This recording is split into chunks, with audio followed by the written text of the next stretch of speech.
요셉이 이끌려 애굽에 내려가매 바로의 친위 대장 애굽 사람 보디발이 그를 그리로 데려간 이스마엘 사람의 손에서 요셉을 살리라. 여호와께서 요셉과 함께 하심으로 그가 형통한 자가 되어 그의 주인 애굽 사람의 집에 있으니 그의 주인이 여호와께서 그와 함께 하심을 보며 또 여호와께서 그의 범사에 형통케 하심을 보았더라. 요셉이 그의 주인에게 은혜를 입어 섬김에 그가 요셉을 가정 총무로 삼고 자기의 소유를 다 그 손에 위탁하니 그가 요셉에게 자기의 집과 그의 모든 소유물을 주관하게 한 때부터 여호와께서 요셉을 위하여 그 애굽 사람의 집에 복을 내리심으로 여호와의 복이 그의 집과 밭에 있는 모든 소유에 미친지라. 주인이 그의 소유를 다 요셉의 손에 위탁하고 자기가 먹는 음식 외에는 간섭하지 아니하였더라. 요셉은 용모가 빼어나고 아름다웠더라. 아멘. 오늘 창세기 94번째 시간이에요. 형통이란 무엇인가? 형통이란 무엇인가? 라는 제목으로 질문이죠. 제목이. 이 제목으로 말씀 나누도록 할게요. 지난 시간에 우리가 누구 얘기를 같이 공부했나요? 유다와 다말의 이야기, 시아버지와 며느리 이야기를 우리가 배웠잖아요. 요셉의 스토리 중에 갑자기 끼어든 것 같은 이 이야기는 여러분 왜 그 자리에 왔을까 생각해보면 나중에 애굽의 국무총리가 되잖아요. 요셉이. 그때 야곱의 가족이 이주를 하죠. 애굽으로. 그때 70명 정도, 75명이라고도 하고 70명이라고도 하는데 그 명수의 야곱 식구들을 소개하는 장이 나와요. 소개할 때 이름에 유다의 자녀들을 딱 소개를 하면서 오난, 셀라 얘네들은 가나안에서 죽었고 그러고 나서 세라와 베레스가 유다의 자손으로 소개가 되거든요. 근데 그 중간에 우리가 이 내용이 없다면 유다가 어떻게 세라와 베레스를 낳아서 데리고 갔는지 모르잖아요. 그쵸? 그래서 거기 위치가 있는 거예요. 이해되셨죠? 제 설명이? 그래서 우리가 이제 생뚱맞게 유다 이야기를 들었는데 근데 우리가 보고 나니까 얼마나 중요한 이야기인지 알았잖아요. 유다와 다말의 이야기가. 예수 그리스도가 오시는 이야기죠. 특별히 그 아들 베레스, 그러니까 유다와 다말 사이에서 낳은 베레스가 다윗의 조상이 되니까 베레스가 탄생하지 않았다면 누가 못 오시는 거예요? 예수 그리스도가 못 오시는 거잖아요. 물론 하나님이 다른 방법으로 하실 수 있지만 역사에 만일 이런 게 없으니까 하나님이 그런 방식으로 섭리하셔서 예수님이 오시는 통로로 누굴 쓰신 거예요? 그렇죠. 다말을 쓰신 거예요. 믿음의 여인 다말을 쓰신 거예요. 유다보다 낫죠? 유다는 이름값을 못 했어요. 유다 이름 뜻이 뭐라고 했어요? 찬송인데 찬송하는 삶을 못 살았는데 유다는 다말은 그 아버지를 통해서 찬송받으실 이가 오시게 하는 거예요. 그죠? 찬송받으실 이가 오게 하잖아요. 너무 놀랍죠. 그죠? 여러분 38장 유다의 이야기와 오늘 39장부터 다시 시작되는 요셉 이야기 대조가 엄청나게 대조돼요. 왜냐하면 유다는 자긴 결혼도 해봤지 애도 낳아봤지 사실 나이까지 먹었는데 성적인 유혹을 그걸 못 이겨가지고 창녀를 찾죠. 근데 요셉은 그 젊은 혈기 왕성한 나이 17살에 쫓겨나서 10년간 그 노예살이 그 보디발 집에서 가정총무로 있는 동안에 여자가 유혹을 하잖아요. 유다는 자기가 충분히 이거를 안 할 수도 있고 거절할 수도 있는데 결혼할 수도 있잖아요. 다른 여자를 만나서. 그런데 그런 방식으로 하지 않죠. 근데 요셉의 입장에서는 그 여주인의 말을 거절하는 게 쉬워요, 어려워요? 엄청나게 어려운 상황이잖아요. 죽을 수도 있는데 그런 상황에서도 그거를 지켜나가는 모습. 그렇죠? 지금 되게 대조가 되지 않아요? 유다 이야기와 요셉의 이야기가 거기 있는 거예요. 그래서 여러분 유다가 그럼에도 불구하고 지금 누구 조상이 돼요? 예수 그리스도의 조상이 되잖아요. 요셉은 거의 완전한 예수님의 모형인데도 요셉을 통해서 예수님이 오시지 않죠. 우리가 상식적으로 생각하면 하나님은 정결한 요셉을 통해서 그 자손으로 누굴 보내셔야 맞아요? 예수님을 보내셔야 맞죠? 근데 죄인이고 타락한 유다를 통해서 누가 오세요? 예수님이 오시죠. 여러분 이게 성경의 비밀이에요. 하나님의 놀라우신 섭리예요. 죄인들을 살리시려고 죄인의 모습으로 오시는 거죠. 예수님이. 맞죠? 여러분 완전하게 오신 하나님의 형체로 오셨다면 십자가에 매달 수도 없어요. 우리 대신 죄를 지고 가실 수 없어요. 예수님이 죄인으로 오시는 거예요. 얼마나 놀랍습니까? 이 족보의 세계가. 여러분 여하튼 오늘 본문은 39장은 다시 우리 주의를 유다 다말에게서 누구에게로 돌려요? 요셉에게로 돌리고 있어요. 원래 이 스토리의 주인공. 그죠? 37장 마지막 부분 한번 보세요. 성경 보시면 37장 마지막이 36절이거든요. 읽어볼게요. 시작. 그 미디안 사람들은 그를 애굽에서 바로의 신하 친위 대장 보디발에게 팔았더라. 오늘 39장 1절 봅시다. 시작. 요셉이 이끌려 애굽에 내려가매 바로의 신하 친위 대장 애굽 사람 보디발이 그를 그리로 데려간 이스마엘 사람의 손에서 요셉을 산이라. 38장 없어도 되죠. 그쵸? 스토리 전개상 이렇게 이어버리는 거잖아요. 그쵸? 여러분, 다만 요셉을 보디발에게 판 것이 첫 번째는 누구라고 했어요? 미디안 사람이라고 했죠. 37장 6절에는. 근데 여기 보니까 누가 사가요? 이스마엘 사람에게서 또 사잖아요. 그럼 이스마엘 사람이 맞아요? 미디안 사람이 맞아요? 처음에 형제들이 어떤 상인들이 오는 걸 봐요? 이스마엘 상인들이 오는 걸 봐요. 그런데 형제들이 판 사람들은 또 미디안 사람들이에요. 엄청 헷갈리죠? 미디안이 누군데요? 아브라함이 후처 그드라에게서 낳은 사람이 미디안이에요. 이스마엘은 누구예요? 아브라함이 여종 하갈에게서 낳은 게 이스마엘이죠. 그런데 그 두 족속이 어떻게 된 거예요? 합쳐졌거나 어려운 게 아니에요. 같이 모여 살았거나 어느 지역에. 그래서 그 지역이 미디안 지역이 되고, 근데 거기 사람들은 이스마엘 사람일 수도 있고 미디안 사람일 수도 있는 거죠.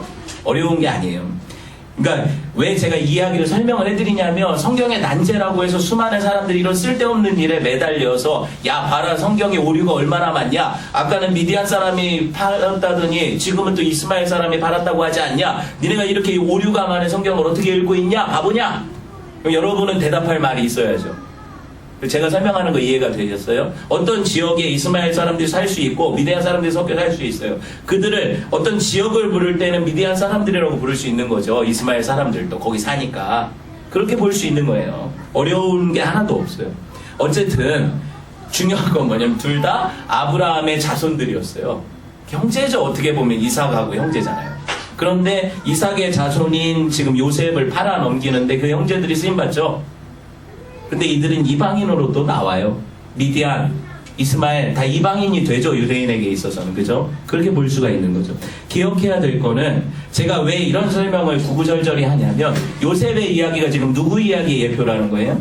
예수 그리스도의 이야기 예표라면, 여러분 여기서 예수님의 모형을 찾아볼 수 있어야 되잖아요. 요셉의 이야기에서 우리가 해왔던 대로. 그래서 이 맥락에서 보자는 거죠. 요셉이 지금 어떤 신분으로 애굽으로 내려가요? 노예, 종, 그죠? 노예 신분으로 내려가잖아요. 여러분, 요셉이 애굽의 종으로 팔려가는 것은 우리 예수님이 이 땅에 비하되어서 사람의 모습으로 오시는 이야기예요. 그 성경이 뭐라고 표현합니까? 빌립보서 2장 7절에서 8절 정확하게 표현하죠. 시작. 오히려 자기를 비워 종의 형체를 가지사 사람들과 같이 되셨고 사람의 모양으로 나타나사 자기를 낮추시고 죽기까지 복종하셨으니 곧 십자가에 죽으심이라. 요셉 이야기는 곧 누구 얘기다? 예수님 얘기다. 요셉이 노예로 팔리는 얘기는 예수님이 이 땅에 종으로 오시는 얘기예요. 신기하죠? 하나님이 요셉의 생애 가운데 새겨놓으신 이 각인 예수 그리스도를 못 찾아내면 여러분 이 설교가 요셉을 본받자가 되죠. 요셉을 뭐하러 본받아야 돼요? 우리 생애는 요셉과 상관없어요. 예수 그리스도와 상관이 있죠. 맞죠? 그렇게 보셔야 돼요. 모든 성경이 그렇게 보셔야 돼요. 여러분 보세요. 성경이 이 요셉의 그 비참한 모습 가운데서도 형통을 얘기하고 있어요. 오늘 제목이 형통이란 뭔가잖아요. 오늘 제목이. 그럼 오늘 형통의 의미를 제가 얘기할 거 아닙니까? 여러분이 형통을 가지고 있었던 여러분의 형통의 개념과 성경의 형통의 개념이 어떤 방식으로 같거나 아니면 다른지를 봐야 돼요. 자 봅시다. 2절 말씀 볼게요. 여호와께서 요셉과 함께 하심으로 그가 형통한 자가 되어, 밑줄에 형통한 자, 그죠? 그리고 그의 주인 애굽 사람의 집에 있으니 그의 주인이 여호와께서 그와 함께 하심을 보며 또 여호와께서 그의 범사에 형통하게 하심을 보았더라. 형통하게 하심. 여기 또 밑줄. 벌써 두 번이나 형통이라는 말이 나오죠. 찰라흐라는 히브리 단어가 나와요. 그리고 오늘 39장 말미인 23절 말씀 봅시다. 시작. 간수장은 그에게 맡긴 모든 것 무엇이든지 살펴보지 아니하였으니 이는 여호와께서 요셉과 함께 하심이라. 여호와께서 그를 범사에 형통하게 하셨더라. 또 나오죠. 노예로 보디발 총무로 있을 때도 형통, 또 나중에 누명 쓰고 감옥에 가서도 형통. 그쵸? 형통이라는 단어가 두 번 나와요. 성경이 형통이라는 단어를 쓰는데 어디서 쓰냐면 노예로 살 때 형통하고 감옥 안에 있을 때 형통한 삶을 이야기를 하고 있다는 거죠. 우리가 알 수 있는 건 뭐냐면 성경이 말하는 형통의 개념이 우리가 생각하는 형통의 개념과 많이 달라요. 다만 우리가 단어 하나를 놓고 얘기를 하면 같은 단어거든요. 형통이라는 단어 이 찰나흐가 성공, 번영, 잘되다로 번역돼요. 그럼 우리가 아는 개념하고 똑같죠. 형통의 개념하고. 그죠? 같은데 모든 성경의 단어는 그 위치에서 해석을 해야 돼요. 성경의 문맥을 벗어나서 그 단어만 딱 띄워놓고 봐라 이거다라고 하면 안 돼요. 제가 이런 거를 몇 번 설명을 드렸잖아요. 가령 내게 능력 주시는 자 안에서 모든 것을 할 수 있다라는 빌립보서 4장 18절의 말씀, 그 앞에 17절 말씀하고 이어봐야 된다고 했죠. 내가 풍부에도 처할 줄 알고 곤고와 비천에도 처할 줄 아나 이 모든 일에 일체의 비결을 배웠다. 내가 능력 주시는 자 안에서 내가 모든 것을 할 수 있다. 그럼 무슨 의미가 돼요?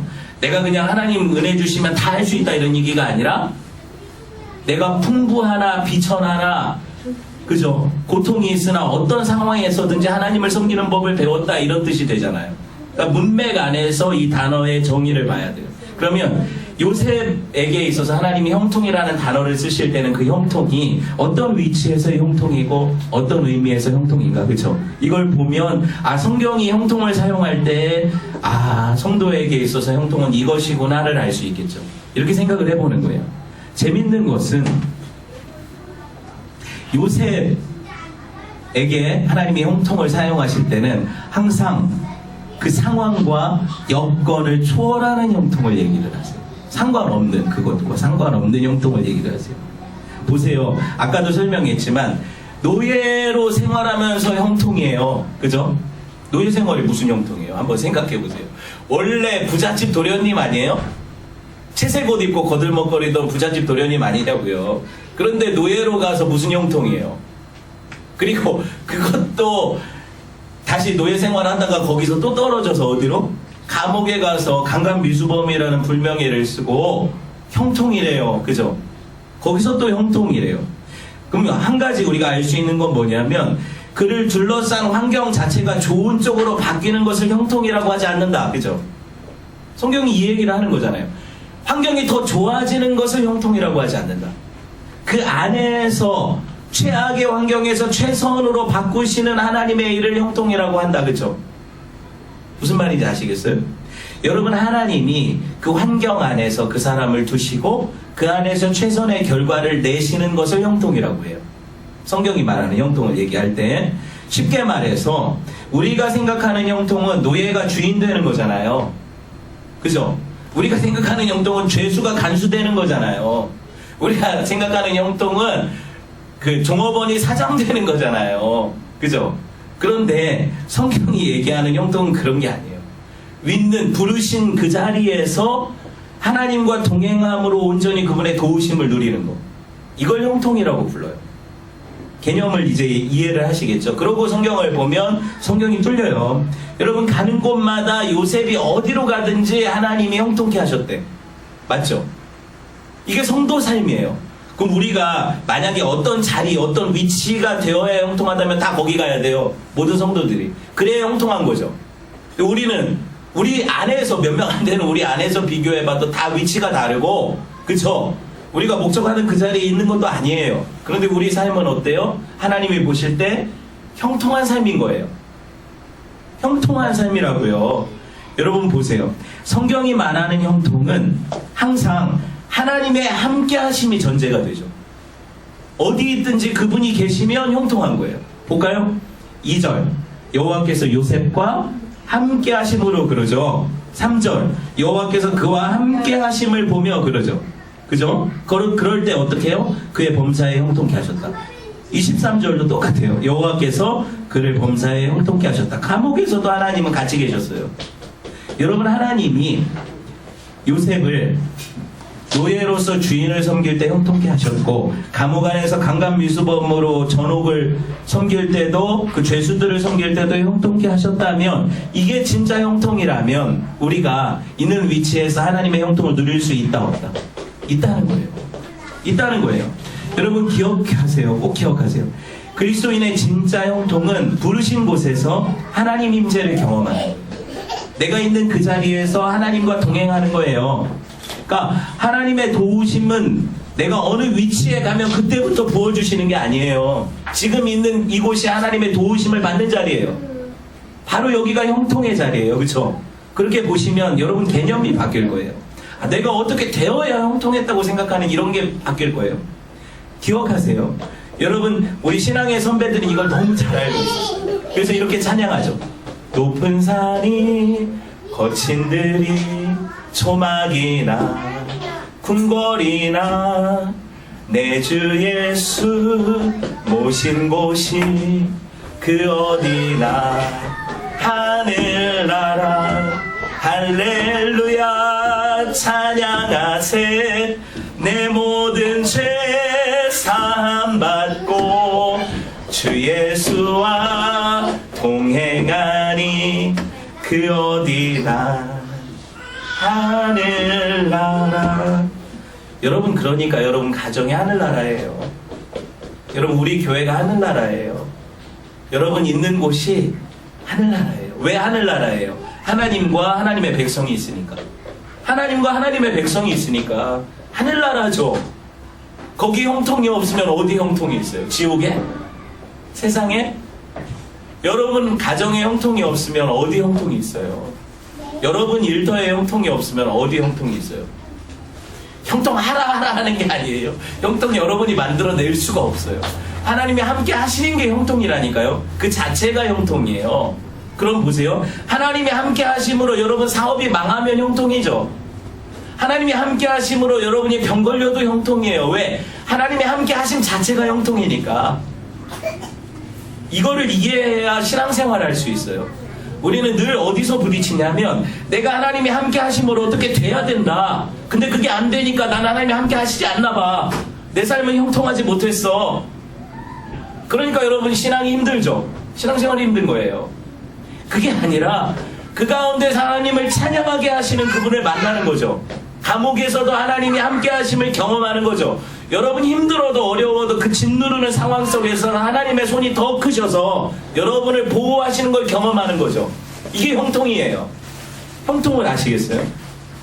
여러분 바울과 실라가 복음 전하다가 뭐 딴 뻘짓거리 하다가 감옥 간 게 아니라 복음 전하다가 하나님이 그들을 감옥에 집어 넣으신 거 아니에요. 그때 그들이 뭐 했어요? 감옥에서 불평했죠. 아 이게 내가 복음을 전했는데 좀 덜 전할 걸. 내가 왜 이러다가 이 생고생을 하나. 하나님이 살아계시다면 내가 복음 전하는데 왜 감옥에 넣으실까 이러셨어요? 바울과 실라가 그 밤중에 죄수들이 다 듣게 찬양했어요. 그죠? 할렐루야 찬송하세. 초막이나 궁궐이나 감옥이나 막 이러면서 찬양하니까 죄수들이 듣더라. 성경이 이렇게 써 있잖아요. 사도행전에 죄수들이 듣더라. 들을 수밖에 없어요. 시끄러워가지고. 이게 방음시설이 아파트처럼 안 돼가지고 한밤중에 바울과 실라가 기도하고 하나님이 찬송하며 죄수들이 듣더라. 사도행전 말씀 보세요. 그쵸? 야 이거 들을 때 어떤 생각이 들까? 죄수들은 미쳤구나. 드디어 좀 맞더니 야 저 정도 맞으면 사람들이 저렇게 도나보다. 저것들 진짜 미쳤구나. 근데 어떤 일이 일어났어요? 그 한밤중에 지진 같은 게 일어나서 옥문이 열리고 이 바울과 실라가 자유롭게 나갈 수 있게 됐거든요. 근데 더 중요한 건 그게 아니에요. 여러분 항상 이걸 본다니까. 야 찬송했더니 하나님이 열어주셔서 자유의 몸이 되고 할렐루야 이걸 보는 게 아니에요. 그걸 보라고 성경이 기록하는 게 아니에요. 안 가요 그들이. 옥문이 열려도 안 가요. 왜? 미쳤어요? 그 감옥에 그대로 있어요. 왜? 간수장이 죄수들이 도망간 줄 알고 로마에서는 법이 뭐예요? 지키는 사람이 그 사람을 못 지켜서 도망가면 그 사람의 형을 자기가 받는 거예요. 간수장이. 그러니까 이제 자살하려고 했잖아요. 칼을 빼서 자살하려고 하는데 바울과 실라가 멈추게 하죠. 멈추시오. 우리 안 갔어. 하나도 안 갔다고. 나머지 죄수들도 못 가게 한 것 같아. 제가 볼 때. 야 가면 안 돼. 이게 왜 일어나는 일이에요? 그가 지금 목적이 뭐예요? 거기서 자유롭게 되는 게 목적이에요? 바울과 실라가? 아니에요. 그들의 사명은 한 가지 하나님의 영광을 증거하는 거죠. 그러니까 그 간수장에게 가서 어떻게 해요? 그 죄수들을 발을 씻기고 간수장이 너무 놀래가지고 세상에 이런 사람들이 어디 있어요? 그죠? 그러고 나서 말씀을 청종해 듣죠? 그 죄수들이 복음을 전하니까 아멘으로 화답하고 세례받잖아요. 그 집안 전체가. 그러면은 베드로가 왜 나와요? 바울하고 실라가 옥중에서 찬양한 이유는 뭘까요? 하나님의 일하심을 보는 거예요.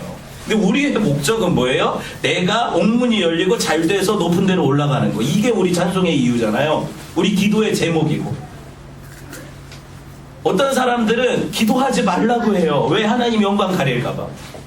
내가 암에 걸렸는데 나를 위해 기도하지 말래요. 로이드 존스 목사님이. 왜?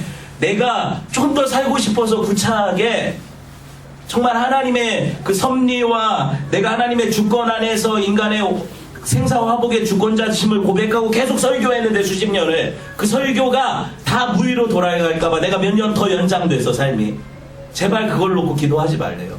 믿음이 뭘까요? 믿음이 뭘까요? 목사가 왜 사는 걸까요? 여러분 성도가 왜 사는 걸까요? 목적이 달라요. 정말 달라요. 그러니까 우리가 목적이 다른 삶은 어떻게 나올 수밖에 없어요? 그 목적을 따르는 삶으로 나올 수밖에 없어요. 그렇죠? 근데 내 삶에 그게 안 나타나면 뭐예요? 우린 목적이 정말 잘못되어 있다는 거예요. 잘못되어 있으니까 그 삶이 안 나오는 거죠. 여러분 한번 생각해 보세요. 요셉이 환경의 문제 때문에 하나님을 얼마든지 포기할 수도 있잖아요. 근데 요셉이 누구 예표예요? 예수 그리스도의 예표잖아요. 예수 그리스도께서 이 땅에서 지상사역하시면서 무시당하고 멸시천대당하셨다고 하나님을 포기해요? 그렇지 않잖아요. 요셉이 그 신앙 안에서 하나님을 바라봤어요. 그쵸? 보디발의 집이나 아버지 집에 거할 때나 감옥에 있을 때나 똑같았어요. 하나님을 사랑했어요. 그 할아버지 이삭이 한 장막 안에서 그 야곱의 장막에 요셉이 거했잖아요. 거기서 신앙을 전수받았죠. 그 신앙은 그가 애굽에 가도 똑같아요. 여러분 그러니까 이 자녀들에게 신앙을 전수하면 이 자녀들이 어디 있는가 문제가 되지 않아요. 그 안에 하나님의 은혜가 있어요. 여러분 노예로 팔려갔지만 그 신앙은 자유했죠. 그 신앙마저 팔진 못했잖아요. 노예가 되지는 않았잖아요. 여러분 그래서 하나님은 요셉을 따라서 가셨어요. 어디로? 약속의 땅을 벗어나시는 신이에요? 상관없어요. 하나님은. 그렇죠? 가나안 경내를 벗어난 애굽으로 간 요셉을 따라가시는 하나님. 하나님이 함께 하시니까 형통하는 거예요. 하나님이 함께 하시니까 형통하는 거예요. 성도에게 한번 찾아오시는 하나님이 떠나세요? 안 떠나세요? 안 떠나세요. 그럼 왜 이렇게까지 표현을 할까? 왜 이렇게 표현을 할까? 안 떠나시니까 당연히 따라가시겠지. 우리는 이렇게 생각하지 않으니까. 우리는 우리 상태에 따라서 하나님이 갔다 왔다 하시는 것 같아요. 내 상태 때문에. 안 그래요? 내 상태 때문인 거잖아요. 하나님의 약속은 한 번도 내 너를 떠나지도 않으리라, 내 너를 버리지도 않으리라. 내가 범죄하면 하나님이 떠나세요? 안 떠나세요? 안 떠나세요. 그게 더 아픈 거죠. 내가 범죄할 때 하나님이 거기 계시니까. 그쵸? 내가 잘할 때도 같이 계세요. 범죄할 때도 안 떠나세요. 그럼 문제가 뭐예요? 내가 하나님께 범죄하면 내 심령이 하나님과 떨어져 있는 느낌을 받아요. 왜? 내 범죄함이 그와 나 사이를 내었다는 말씀이 있죠. 여러분이 범죄하고 하나님과 가까이 친밀함을 느끼면서 그 거룩한 임재를 경험해요? 아니잖아요. 내가 하나님 말씀을 어기고 살면 어때요? 하나님이 마치 나와 함께 하지 않는 것 같은 느낌 받죠. 그러면서 내 심령이 곤고해지죠. 그러면 하나님이 떠나신 거예요? 내가 하나님을 떠나 있는 거예요? 내가 하나님을 떠나 있는 거예요. 무슨 표현인지 아시겠어요? 하나님은 안 떠나세요. 여러분 안에서. 그러니 여러분이 하나님과의 깊은 교통을 잃어버리니까 그게 힘든 거죠. 그래서 내 눈물로 침상을 띄운다는 얘기가 나오는 거예요. 범죄함으로. 여러분 성도들이 하나님의 임재를 강력하게 경험할 때가 언제일까요? 고난이에요. 다른 게 없어요. 힘들어야 내가 하나님 찾죠. 애들이 밖에서 잘 놀 때는 엄마 아빠 별 생각이 안 나요. 근데 뭐 가다가 누가 툭 때렸어. 아파. 그럼 갑자기 누구한테 달려와요? 거기서 잘 놀다가 엄마 아빠한테 달려와요. 하나님을 찾을 때 성도는 항상 그 고난 가운데 하나님께 오게 되어 있어요. 아파야 하나님 찾고 슬퍼야 하나님 찾고 힘들어야 하나님 찾죠. 왜 기도해요 성도가? 기도는 뭔데요? 그 아버지께 내 마음을 아뢰는 건데 왜 아뢰일까요? 필요하니까 뭔가. 그분의 도우심이 필요하니까. 그렇지 않고 우리가 무슨 말을 하겠어요? 여러분 육신의 아버지 야곱이 보호할 수 없는 위치에 요셉이 가죠. 그러니까 하늘 아버지가 그를 덮어버리시는 거예요. 누구의 보호하심이 더 클까요?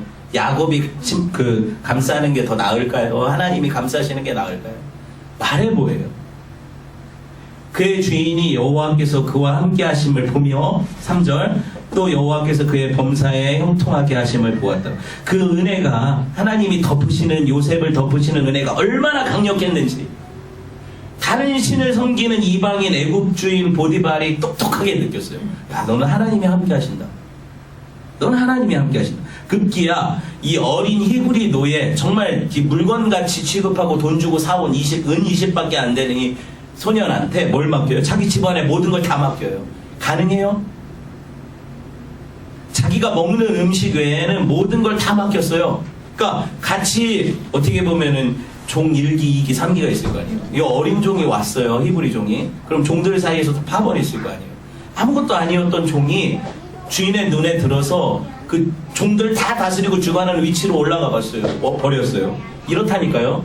하나님이 그를 그렇게 높이시고 그 안에서 근데 높여봤자 종이잖아요. 또 하나님이 그 안에서 경계를 정하시는 거예요. 네가 주인의 자리를 바라는 게 아니라 그 자리에서 하나님을 섬기는 법을 아는 거죠. 그렇게 되는 거예요. 사실 자기 음식 외에 모든 거 맡겼다 그러면 야 이게 되게 식탐이 있나 보다. 먹는 건 또 못 맡기네.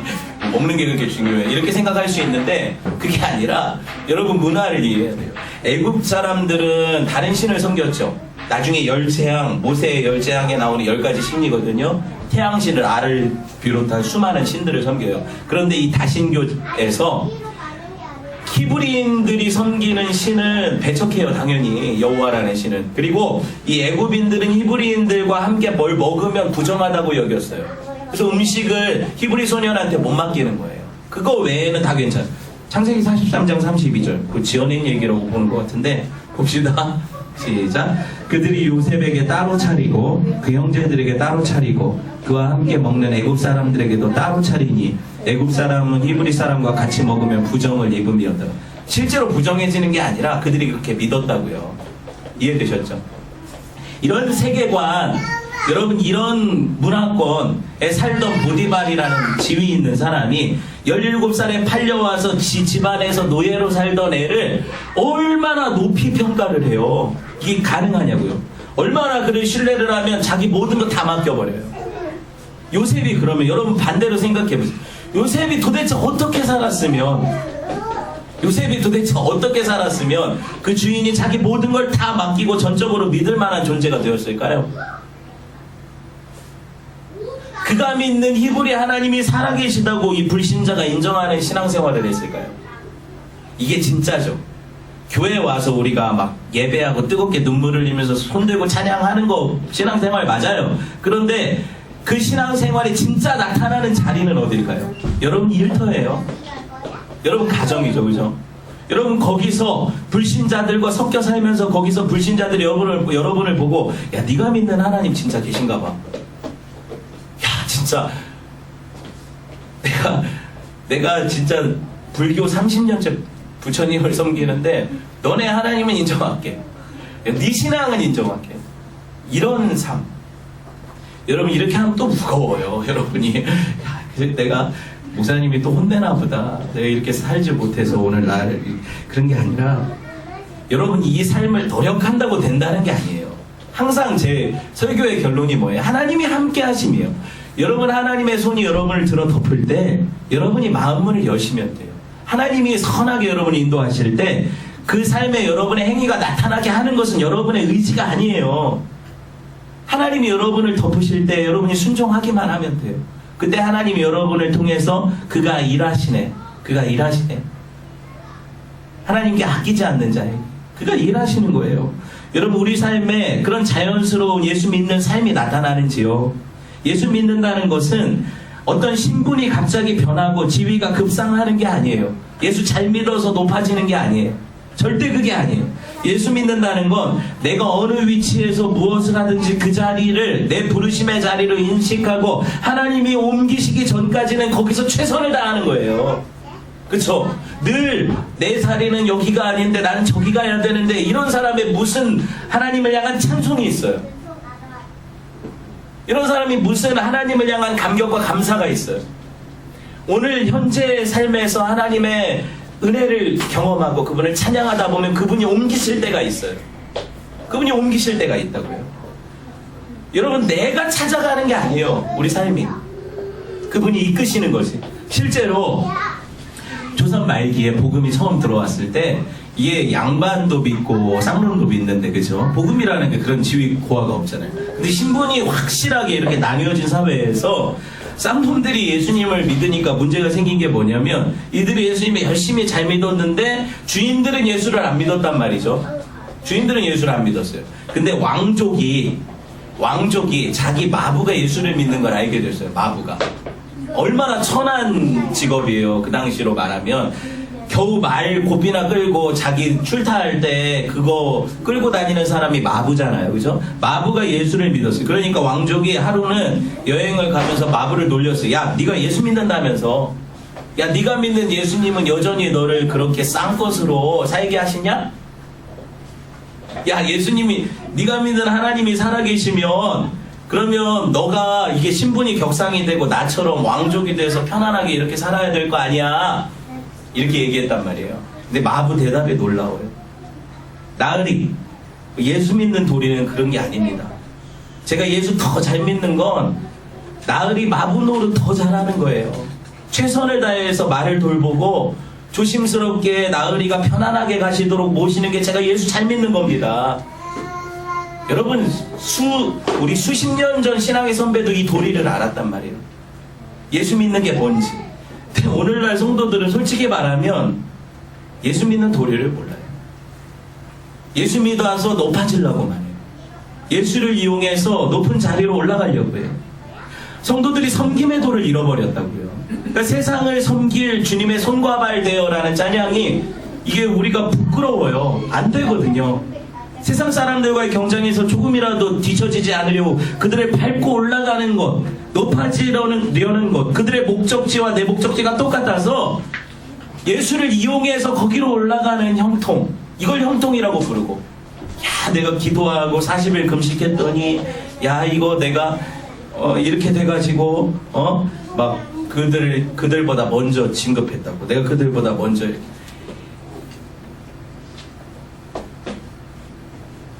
솔직히 말해서 우리가 우리 이전 세대 성도들보다 환경이 나빠서 예수를 못 섬깁니까? 신앙생활 잘 못하는 거예요? 환경이 나빠서?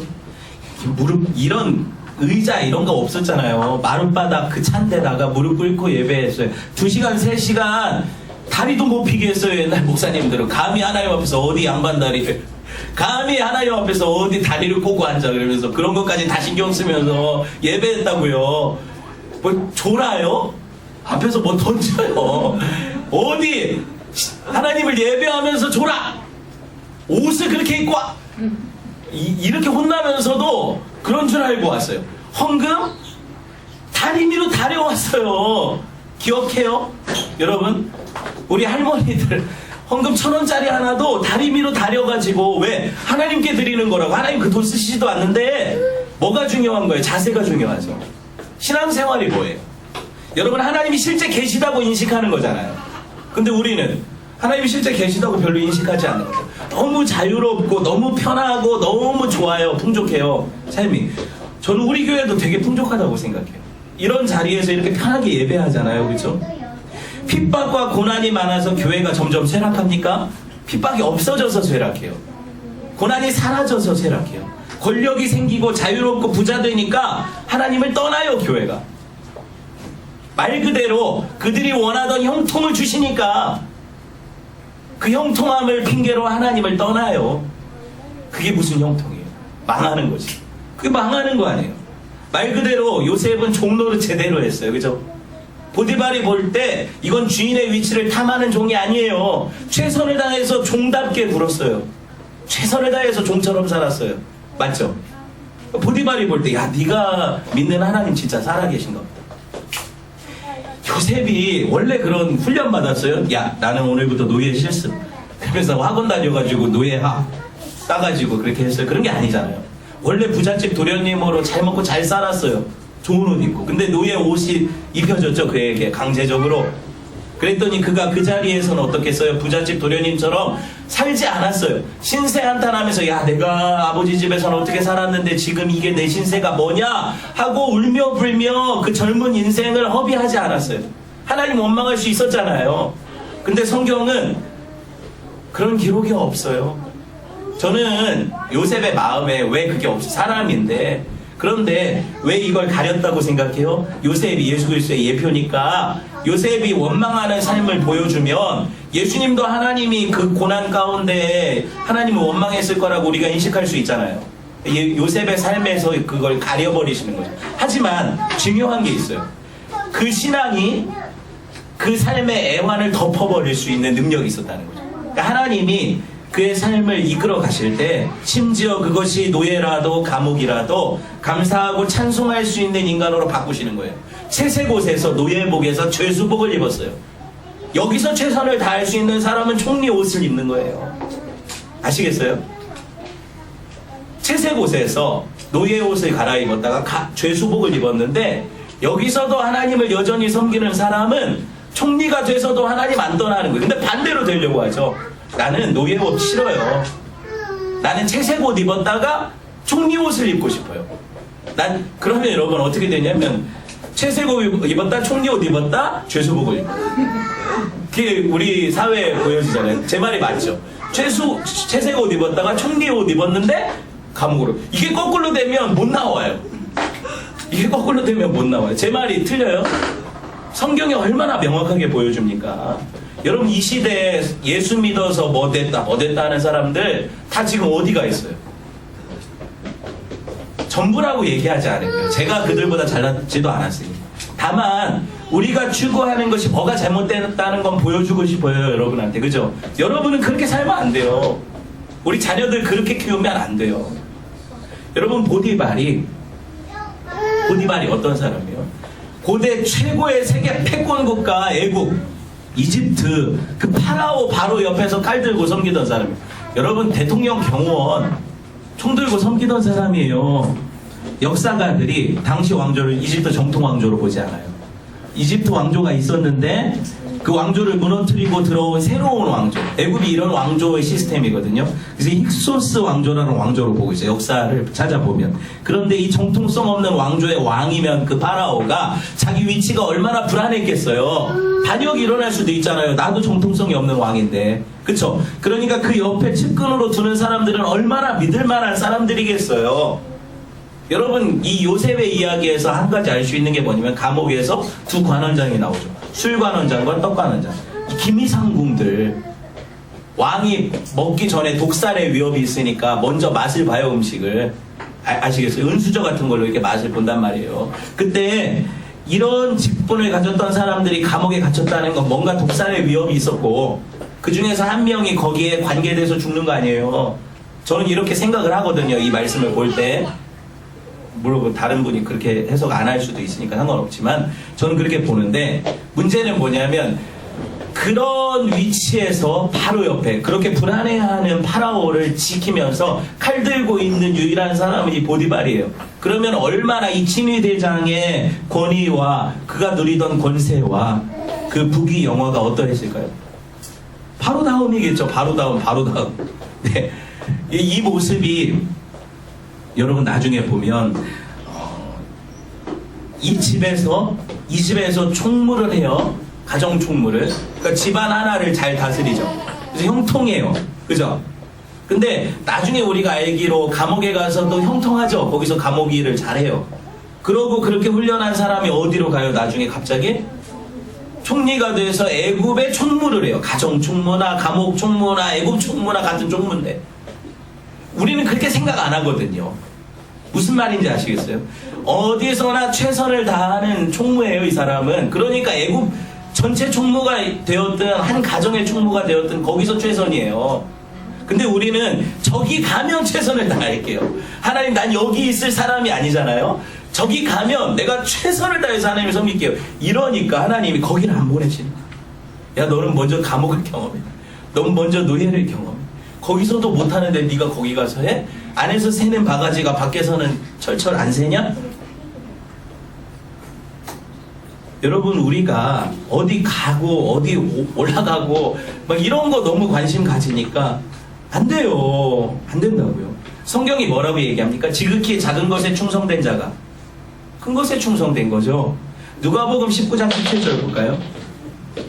뭐라고 얘기해요? 시작. 주인이 이르되 잘하였도다 충성된 종이여 네가 지극히 작은 것에 충성하였으니 열 고을 권세를 차지하라. 여러분 그렇다고 해서 무조건 작은 일 이걸 또 이렇게 해석해. 작은 일 충성하면 큰 고을 준다. 예, 작은 일 충성하면 무조건 그 큰 권세를 차지하게 된다. 하여튼 보고 싶은 대로만 봐요, 성경을. 그런 의미로 쓰여진 의미가 아니에요, 이게. 왜 아니냐? 다시 다음 봅시다. 누가복음 16장 10절 같이 읽어볼게요. 시작. 지극히 작은 것에 충성된 자는 큰 것에도 충성되고 지극히 작은 것에 불의한 자는 큰 것에도 불의하니라. 이 의미예요. 무슨 말이냐면 큰 것이나 작은 것이나 그게 상관이 있다는 게 아니에요. 어디서든지 최선을 다하는 사람, 성실한 사람, 하나님 앞에 사는 사람, 그 사람이 그 사람인 거예요. 그죠? 환경, 자리, 위치 이게 중요한 게 아니잖아요. 그 사람이 그 사람인 거예요. 그래서 여러분 보세요. 저와 여러분이 지금 추구하는 게 뭐예요? 자리, 높이, 명성, 크기 이런 거 관심 많은데 하나님은 최선, 충성, 소명, 중심 이런 데를 바라보신다니까요. 핀트가 안 맞죠? 이 핀트가 안 맞아요. 우리가 그럼 어떻게 해야 돼요? 내가 맞춰야 돼요? 하나님이 맞추셔야 돼요? 감히 누가 하나님 앞에 우리한테 맞추라고 해요? 우리가 하나님께 맞춰야죠. 그럼 하나님이 바라보시는 거기에 내 중심이 가야죠. 맞잖아요, 그렇죠? 여러분 지금 있는 그 자리에서 충성하세요. 부르신 자리인 줄 알고 내가 있는 자리에서 동료들에게 인정받으며 믿지 않는 자들에게 너 믿는 자로서 하나님 앞에서 정말 성실하게 네 일에 최선을 다한다는 인정받냐고요. 그게 중요해요. 여러분이 떠나면 아이고 그거 꼴통 잘 갔다 그래서 뒤에서 욕하냐고요. 아니면 아니 왜 아직도 안 가? 막 이러면서 속으로 부글부글 하는 거. 아니면 떠나면 아 정말 귀한 분이었는데 아까운데 가지 않았으면 좋겠는데 이런 인정받냐고요. 하나님 앞에서 여러분이 하나님이 그렇게 살게 하실 거예요. 여러분 4절 볼까요? 요셉이 그의 주인에게 은혜를 입어 섬김에 그가 요셉 가정 총무로 삼고 자기 소유를 다 그 손에 위탁하니 그가 요셉에게 자기 집과 그 모든 소유물을 주관하게 한 때부터 여호와께서 요셉을 위해서 그 애굽 사람의 집에 복을 내리심으로 여호와의 복이 그의 집과 밭에 있는 모든 소유에 미친지라. 형통의 원리가 나오죠. 뭐예요? 형통의 원리 여기서 찾아보세요. 여러분 큐티하듯이 찾아보세요. 그리스도인에게 있어서 형통은 그와 관계된 자들이 흥하는 거예요. 자기가 잘 나가는 게 아니라 그 주변에 있는 사람들에게 그들을 부유케 하고 그들을 배부르게 하고 그들을 흥하게 하는 거예요. 그죠? 성경이 그 얘기를 하잖아요. 목적이 자기가 아니에요. 섬김을 통해 다른 이의 삶을 증진하는 거죠. 5절 볼까요? 하나님이 요셉을 위해서 요셉에게 복을 주셨대요? 아니잖아요. 요셉을 위해서 누구한테 복을 주세요? 그 애굽 사람 보디발의 집에 복을 주시죠. 아니 요셉이 최선을 다해서 하나님과 동행했는데 왜 복을 받는 사람은 따로 있어요? 그 복을 받는 사람이 따로 있는 게 성경의 원리예요. 우리는 복의 근원이고 너희는 복이 되어서 다른 이들을 복되게 하는 자리로 가는 거예요. 이게 부르심의 원리거든요. 여러분 마치 야곱으로 인해 누가 복을 받았어요? 외삼촌? 라반이 복을 받았잖아요. 야곱이 복을 받은 게 아니라 어떻게 보면 여러분 이것이 요셉의 생애가 보여주는 그리스도의 모형이라고요. 왜? 예수님이 자기가 이 땅에서 떵떵거리고 왕노릇하고 부유케 되려고 오셨어요? 그분은 부유한 자로서 자기를 비워 가난케 되셨죠. 왜? 우리를 부유케 하시려고. 여러분 그분이 오신 것은 섬김을 받으러 온 거예요?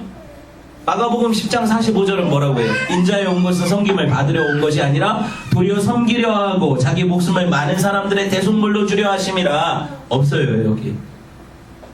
여러분 그분은 양들로 생명을 얻고 더 풍성히 누리게 하시기 위해 왔어요. 그래서 그분은 언제나 야 내가 네 살 뜯어 먹을게 네 피를 마실게 하지 않으시고 뭐라고 하세요? 내 살을 먹으라 내 피를 마시라. 성도가 이렇게 살아야 돼요. 야 너 불신자 내가 내 살을 내어줄 테니까 나 먹고 네가 윤택해줬으면 좋겠어. 이거 예수 믿는 도리야. 내 헌신과 내 희생을 통해서 우리 회사가 잘 됐으면 좋겠어. 이게 예수 믿는 도리야. 예수님이 내가 여기서 내 단물만 쏙 빼먹고 어디로 가라 이러시는 게 아니야. 내가 여기서 내 희생을 통해서 이곳을 윤택하라고 하게 하라고 부르셨어. 완전 의식 자체가 바뀌어야죠. 여러분, 성도는 형통의 원리가 다른 게 아니에요. 예수님 따라 사는 거예요. 예수님은 자기를 비워서 종이 되시는 거죠. 우리의 형통의 원리는 뭐예요? 우리를 비워서 종이 돼요. 하나님이 허락하시는 진정한 형통, 이건 십자가 지고 죽어야 돼요. 그러니까 이 죽기 전에는 다른 사람이 살 수가 없는 거죠. 이게 어려워요. 제가 지금 이야기하는 것을 제가 그대로 다 살고 있어서 얘기하는 걸까요? 아니라니까요. 근데 성경이 뭐라고 얘기합니까? 너희를 그 자리로 내가 반드시 이끌어 갈 거야. 요셉을 그 자리 노예가 되게 하시고 감옥으로 가게 하신 분이 누구예요? 하나님이시죠. 그럼 우리가 버팅겨도 그 자리로 가게 하셔서 그곳에서 형통케 하실 분은 하나님이신 거예요. 그러니까 내가 버틴다고 되는 게 아니에요. 생육하고 번성하라는 이 축복이 아담에게 주어졌죠. 기억나요? 똑같은 얘기거든요, 형통이랑.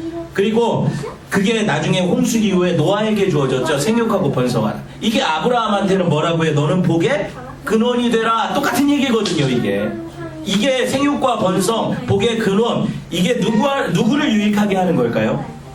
그들을 통해서 믿지 않는 자들, 불신 세계에 있는 사람들을 윤택하게 하는 거예요. 이게 우리 사명, 제사장 사명이죠.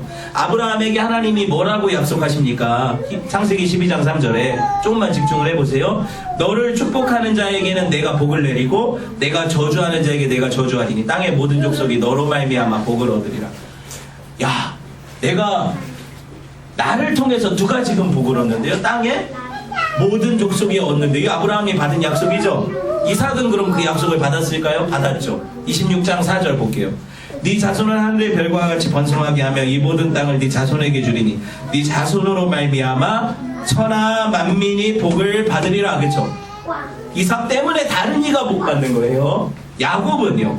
창세기 28장 14절 같이 읽어볼게요. 시작. 네 자손이 땅의 티끌같이 되어 네가 서쪽과 동쪽과 북쪽과 남쪽으로 퍼져나갈지며 땅의 모든 족속 너와 네 자손으로 말미암아 복을 받으리라. 이스라엘의 사명은 땅의 모든 족속이 복 받는 건데 그 복이 뭐예요? 예수 그리스도를 영접하고 영생을 누리는 복이잖아요. 이게 복음이에요. 복음은 창세기부터 와요. 그죠?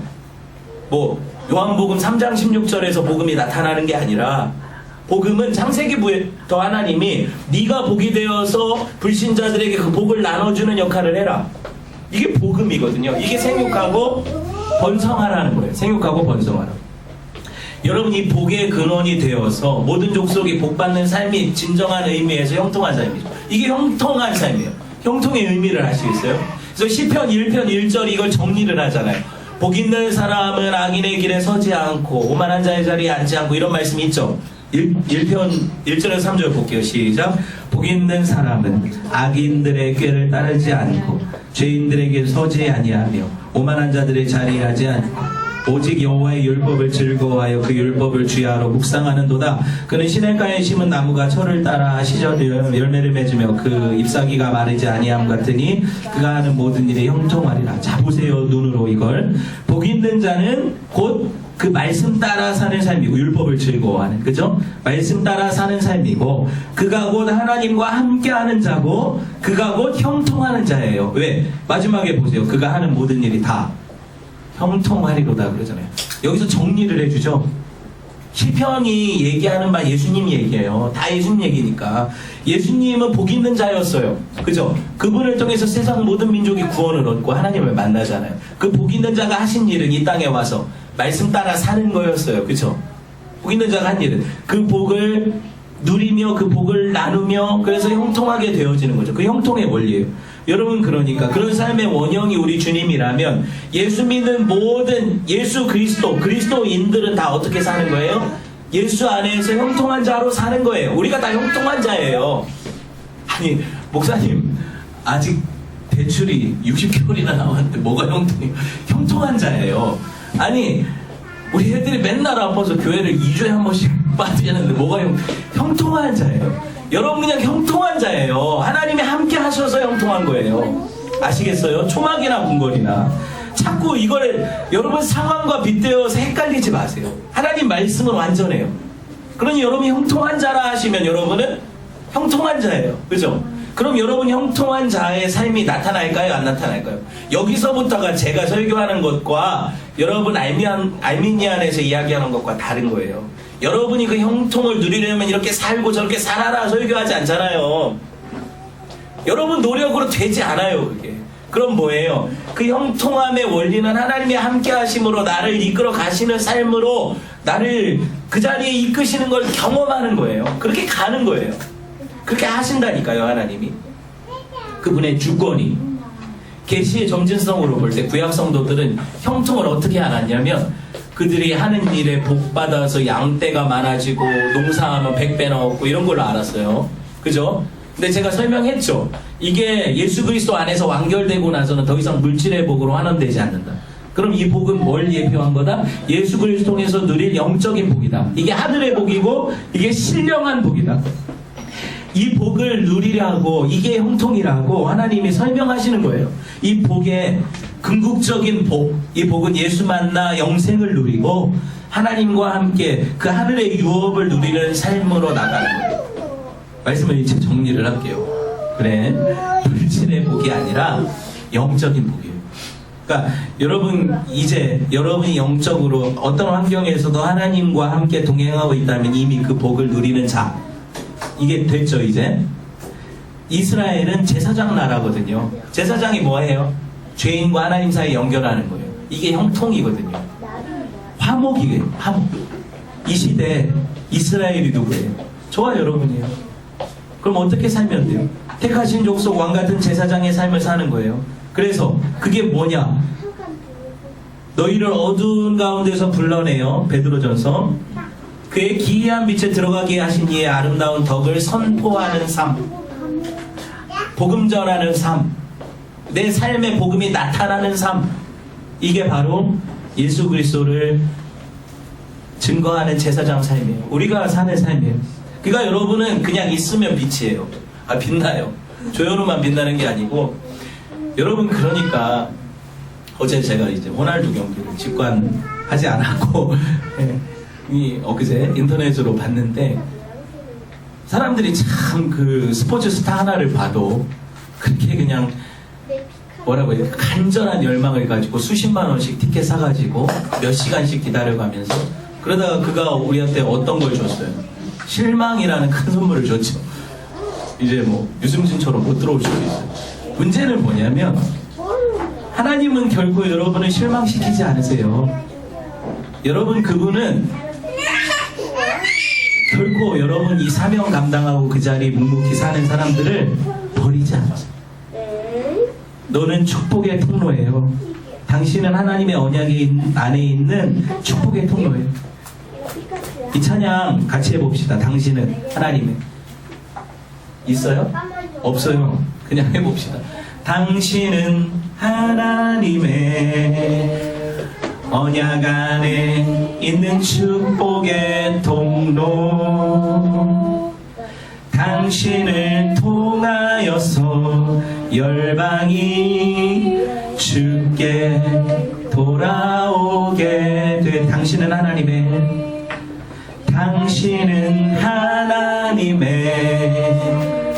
언약 안에 있는 축복의 통로, 당신을 통하여서 열방이, 당신을 통하여서 열방이 주께 예배하게 되리, 주께 예배하게 되리. 걱정 마세요. 여러분 하나님 그렇게 만들어 가시겠다고 약속하셨어요. 이 시간에 기도합시다. 여러분이 형통한 자가 되기 원해요? 말씀 붙들고 그 자리에서 죽으면 돼요. 잘 안 되죠? 걱정 마세요. 하나님 그렇게 만드실 거예요. 그렇게 만드실 거예요. 저는 그거 경험하고 있거든요. 여러분 그렇게 만드실 거예요. 하나님은 여러분들을 형통하게 하시려고 반드시 여러분을 망하게도 하실 거고, 하나님은 당신을 형통한 자로 만드시기 위해서 구덩이에 쳐 넣으실 거예요. 여러분을 형통하게 하시기 위해서 종이 되게 하실 거고, 여러분을 형통하게 하기 위해서 감옥에도 넣으실 수 있어요. 그게 우리 아버지세요. 그렇지만 여러분은 그 가운데 하나님을 경험하게 될 거예요. 할렐루야, 할렐루야. 찬양합시다.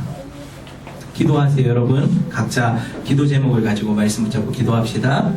하나님, 우리를 형통한 자로